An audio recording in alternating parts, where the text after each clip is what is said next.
Shalom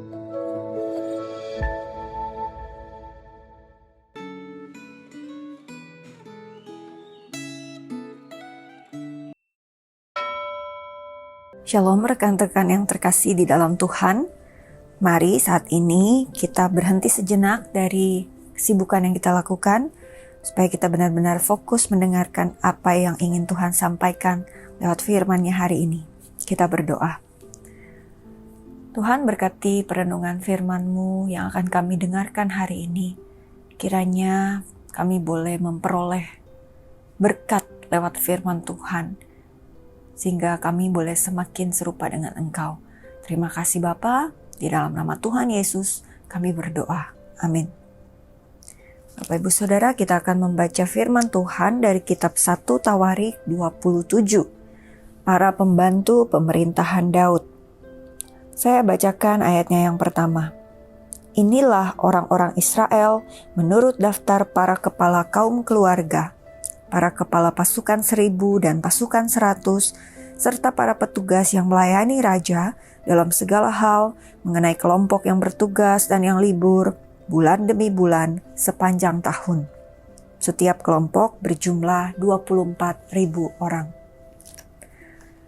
Bapak Ibu Saudara, catatan tentang panglima tentara dan pembesar kerajaan Daud dalam pasal ini bukanlah pengaturan baru, melainkan pengulangan catatan-catatan sebelumnya. Karena beberapa nama sudah meninggal pada akhir pemerintahan Daud. Asael dibunuh oleh Abner saat Daud masih memerintah di Hebron. Dan Ahitofel ikut mendukung pemberontakan Absalom terhadap Daud.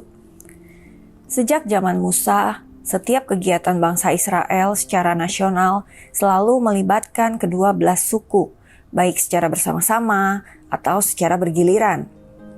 Bahkan kegiatan salah satu suku sering mengajak partisipasi suku-suku lain. Daud juga melakukan hal yang sama dalam mengatur penjagaan keamanan kerajaannya. Pasukan militer Daud dibagi dalam 12 kelompok menurut suku-suku Israel.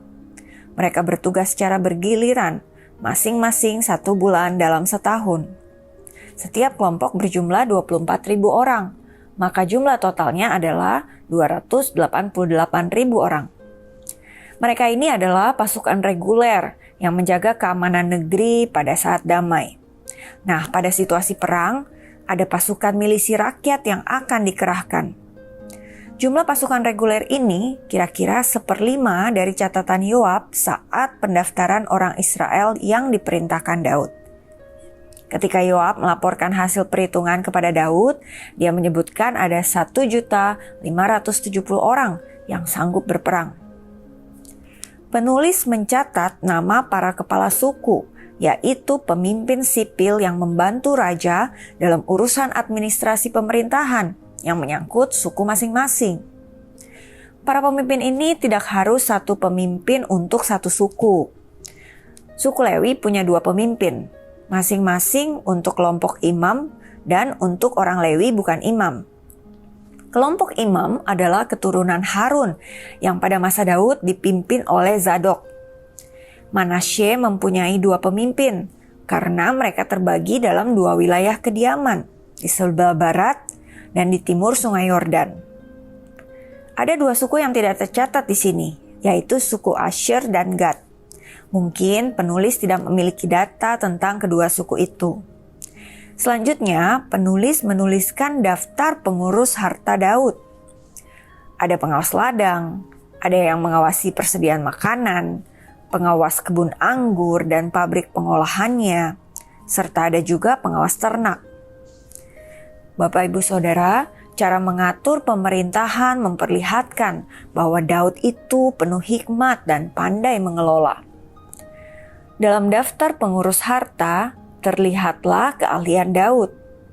Ia menempatkan orang yang ahli di setiap bidang. Orang Arab ditugaskan untuk mengurus unta yang memang berasal dari Arab. Daud memakai orang Hagri yang pandai mengembalakan ternak. Sadarkah saudara bahwa Allah itu menempatkan kita di antara orang-orang yang berbeda suku dan agama untuk bisa bekerja sama?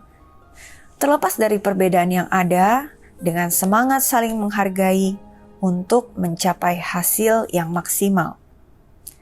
Mari kita berdoa. Tuhan, terima kasih Tuhan, karena Engkau menciptakan kami berbeda-beda. Tapi kami yakin dan percaya ya Bapa, dimanapun kami ditempatkan, itu adalah kehendak dan rencana Tuhan. Ajar kami untuk bersyukur Tuhan, karena kepercayaan yang Kau berikan di dalam pekerjaan kami, dan juga kami menyadari bahwa kami berada bersama dengan orang-orang yang mungkin tidak sama suku dan rasnya, juga agamanya dengan kami. Tapi biarlah melalui firman Tuhan hari ini kami boleh diingatkan untuk boleh terus percaya padamu dan bekerja sama dengan rekan kerja kami, sehingga apapun yang kami lakukan boleh membawa kemuliaan bagi nama Tuhan. Terima kasih Tuhan, hanya di dalam nama Tuhan Yesus kami berdoa. Amin.